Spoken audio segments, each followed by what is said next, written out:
बात दूसरी है। और ये घटना हुए 7-8 साल हो गए हैं, तो अब इस तरह से बचकानी हरकत करना मुझे लगता है कि अशोभा नहीं देता है। आपको विचारों की लड़ाई लड़नी है तो विचारों की लड़ाई लड़िए। इस तरह की पर्सनल बातें जो कि इंसान जब ज़िंदगी जी ही नहीं रहा है, जब कुछ है ही नहीं है, तो उसके बारे में बात करने का मतलब कि जब आज आप दबी हुई चीज़ को कर रहे हो, जब हम जो चल रही है उसको हम बताएंगे तो आप क्या कहेंगे? जिनसे अपना जीवन पलना ही नहीं है, जिनसे अपना जीवन चलना ही नहीं है, फिर उनका आप नाम कैसे ले लोगे? तो जब आदमी, और सबसे बड़ी बात है, मुझे उन मूर्खों पे हंसी आती है, जो भी इस साजिश करता में थे, मुझे उनके ऊपर हंसी आती है कि ये लोग भूल गए हैं कि जो लड़की अपने मरे हुए पति के लिए लड़ सकती है ना, तो जो व्यक्ति खुद जिंदा है वो अपने लिए नहीं लड़ सकता।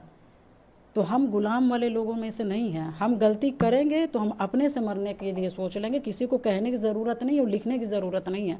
मगर मैंने गलती नहीं किया होगा, और जिन लोगों ने ज़िंदगी मेरी बर्बाद की होगी और जिन लोगों ने षड्यंत्र किया होगा, फिर मैं उनको भी छोड़ने वाली महिला नहीं हूँ।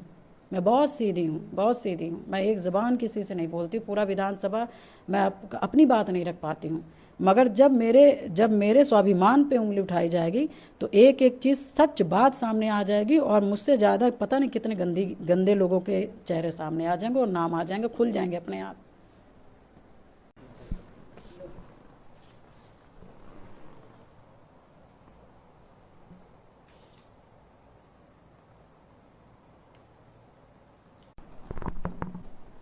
पत्रकार को तो धन्यवाद देना चाहिए कि वो चीज़ हम लोग बोल नहीं पाते हैं, बता नहीं पाते हैं, वो चीज़ आप लोग के द्वारा में आदमी कह तो लेता है। कल मुख्यमंत्री से आपने मुलाकात की, क्या वजह थी, क्या बातचीत हुई? नहीं, देखिए, माननीय मुख्यमंत्री जी से मेरी मुलाकात सिर्फ नॉर्मली ऐसे ही थी जैसे एज एमएलए करते हैं, और बस जो मेरे क्षेत्र के काम हैं, जो बड़े बड़े काम थे और जो काम नहीं नॉर्मल हो सकते हैं, उन काम के लिए मैं मिलने गई थी। और सदन के बाद जब ख़त्म होता है तो मैं एक बार जाती हूँ और अपने क्षेत्र का जो भी काम रहता है वो देने का काम करती हूँ। तो नॉर्मली था। आपकी मुलाकात के बाद से तमाम जगह सोशल मीडिया पे कयास लगाए जा रहे हैं कि आप भारतीय जनता पार्टी जल्द ज्वाइन कर सकती हैं, क्या सोचा है इसको लेकर? नहीं, देखिए, मैं क्या करूँगी इसका तो मुझे भी अभी पता नहीं है। मैं आगे ही पता चलेगा। मुझे तो अभी इसके बारे में कुछ भी नहीं बता सकती हूँ, कह सकती हूँ। बस मैं ये कह सकती हूँ कि समाज मेरे साथ है, पूरा उत्तर प्रदेश का समाज मेरे साथ खड़ा है। और आज ही नहीं, बल्कि 2005 से जब मेरे पति की हत्या हुई थी, तब से मेरे दुख और परेशानियों में खड़ा रहा है। और अभी तो मैं उनके साथ ही हूँ, और उनके लिए ही काम करना है, अपनी जनता के लिए काम करना है और अपने समाज के लोगों के लिए काम करना है, क्योंकि मैं अपने समाज के कई ऐसे संगठन हैं जिसमें मुझे पद मिला हुआ है, तो उन्हीं के लिए मैं काम करती हूँ, आती हूँ, जाती हूँ। और उन्होंने मेरा संघर्ष बहुत साथ दिया है, तो इसलिए मैं उनके संघर्ष में भी खड़ी रहूँगी। मैं अपने विधानसभा में अपनी जो बात रखी उसके बाद ठीक बाद समाजवादी पार्टी ने आपको पार्टी से निष्कासित कर दिया, क्या वजह लगती है आपको? जो आपका वक्तव्य था वो वजह है या कुछ और? नहीं, देखिए, मुझे जो समझ आता है वह आप लोग ने भी बहुत निकाल दिए हैं, मगर मुझे जो अपना विवेक कहता है वो ये है कि माननीय मुख्यमंत्री जी का तो मैंने कई बार धन्यवाद किया। जब से राज्यसभा का चुनाव मतलब जब से वो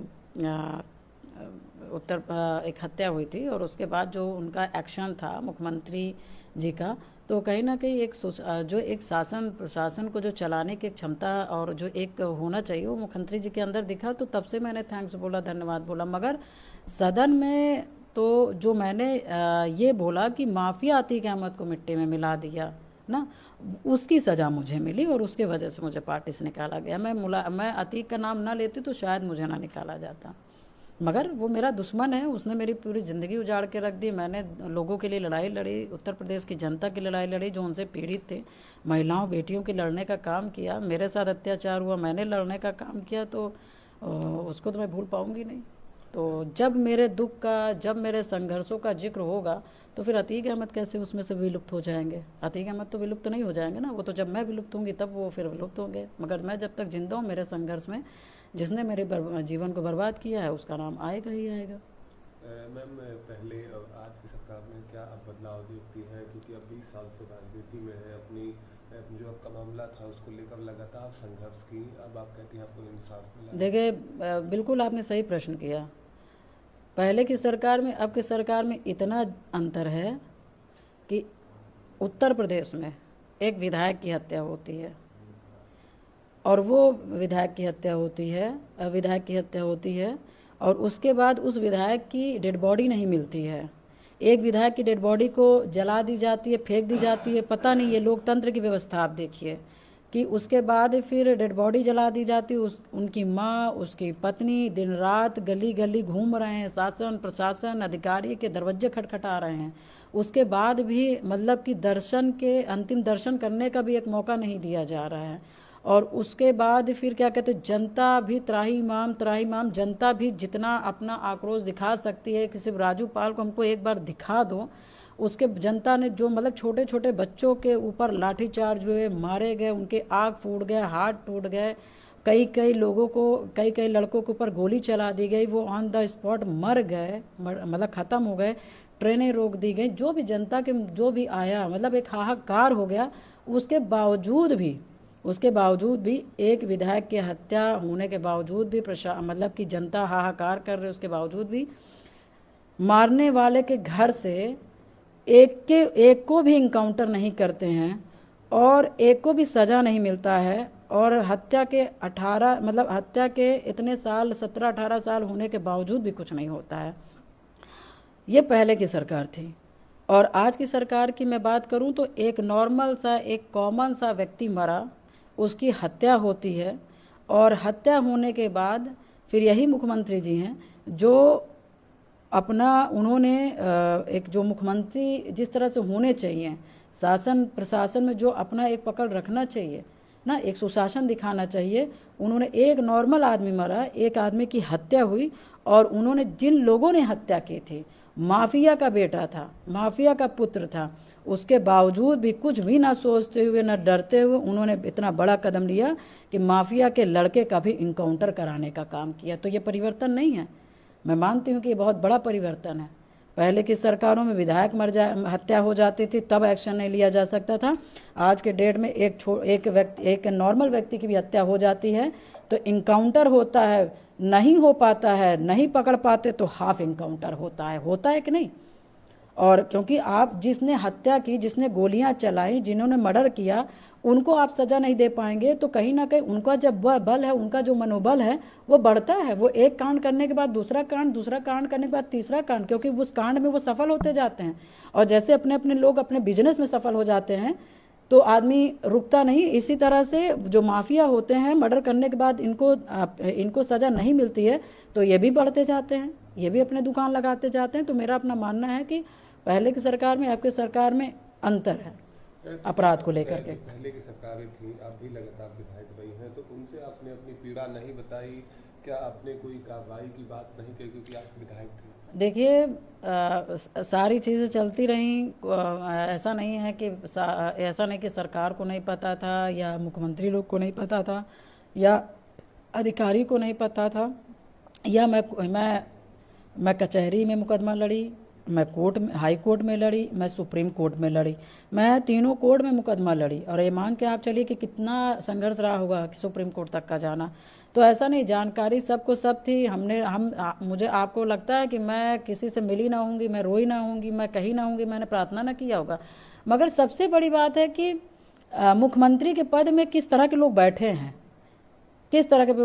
हैं, अपराध को कम करने वाले में बैठे हैं कि अपराध को बढ़ाने वाले बैठे हैं, कि यार रहने दो, बच्चे हैं, बच्चों से गलतियां हो जाती हैं, ऐसे लोग बैठे हैं। तो मैं बस यही कहना चाहूँगी कि ये अपने अपने विवेक के ऊपर होता है कि अपने उत्तर प्रदेश को चलाना कैसे है। एक स्वच्छ शासन देना है, स्वच्छ प्रशासन देना है कि आपको बस राजनीति करनी है।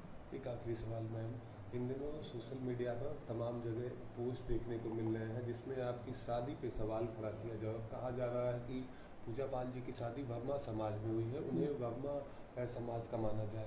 नहीं, कैसे आप मान लेंगे? आपने देखा होगा कि मैं राजनीति अकेले कर रही हूँ और देखिए सबसे बड़ी बात है कि वर्मा, मान लिया जाए वर्मा जी के आदमी जिंदगी चलाए भी तो आगे, क्या एक घटना होने से क्या आदमी रुक जाएगा?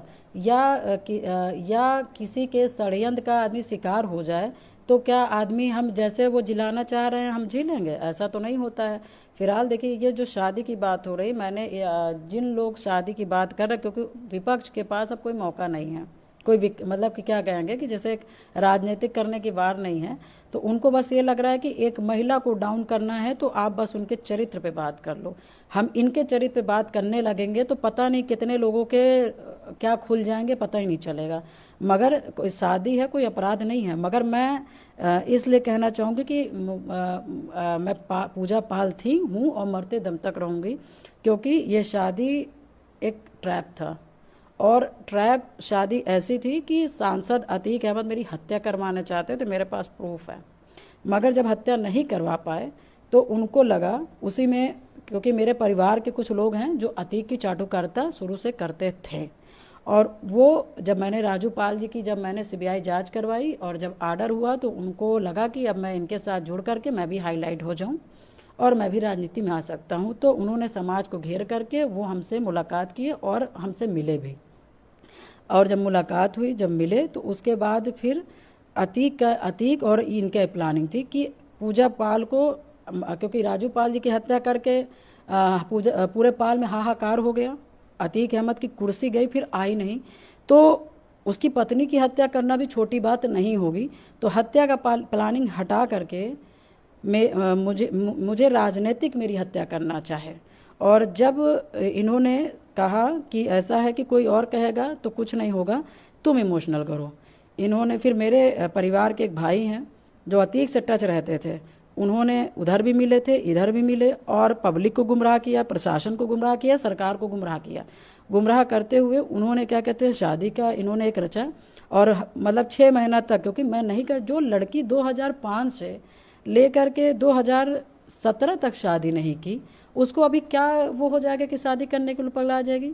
मगर हाँ, जब कोई दूसरा बंदा कहेगा तो उसके दिमाग में कुछ नहीं आएगा, कोई दूसरे जात का व्यक्ति कहेगा तो वो भावना से नहीं जुड़ेगा। मगर घर में माँ से मैका, पहले माँ का शब्द आ जाता है तो कहीं ना कहीं भावुक हो जाता है, और बड़े भाई होने के नाते ये होता है कि हाँ हो सकता है सही कह रहे। उसके बाद फिर आप जब 6 महीना लगातार आप सिर्फ और सिर्फ एक ही उस पे उद्देश्य पे काम कर रहे हैं तो कहीं ना कहीं आप शायद सफल हो जाएंगे। और वही उद्देश्य उनका हुआ कि अतीक का अपना वो था कि इसको तैयार करो, और क्या कहते हैं बस हमारा ये कि भाई आपको विधायक बनना है, मैं विधायक बना दूंगा, मैं सांसद बन जाऊंगा। और सबसे बड़ी बात, जो एक गले की हड्डी है राजू पाल का मुकदमा, ये लड़की यहाँ से हटती है तो हमारा मुकदमा से निजात मिल जाएगा, हमारी सांसदी वापस आ जाएगी, हम तुम्हें विधायक बन जाओगे, समाज इसको थूकेगा, समाज इसको बहिष्कार कर देगा, समाज इसकी बात नहीं सुनेगा और हम लोग के सारे कांटे निकल जाएंगे। मगर हाँ ये भी सच्चाई है कि जब मुझे ये पता चला, और तुरंत ही भगवान के दिन पता चल गया, क्योंकि मैंने एक देखा है कि हम जैसे लोग को सिर्फ आप थोड़े दिन तक का परेशान कर सकते हो मगर अपने मिशन से हटा नहीं सकते। मुझे जैसे पता चला कि उन्होंने कि मेरे से कहा गया कि अपना मुकदमा भाई दे दो, मैं मुकदमा लड़ूंगा। आप क्यों परेशान, मतलब आप इतना परेशान हो ली, आपकी ज़िंदगी कैसे कटी होगी भाई, वो मैं समझ रहा हूँ, ये वो जैसे भी उन्होंने वो किया तो हमें लगा ठीक सही कह रहे हैं। उसके बाद जब मुझे जैसे पता चला कि मेरे साथ ये मतलब कि षड्यंत्र है, तो मैंने इस शादी का तुरंत विखंडन किया, तुरंत तत्काल प्रभाव से। 18 में हुआ, 18 में मैंने अप्लाई किया।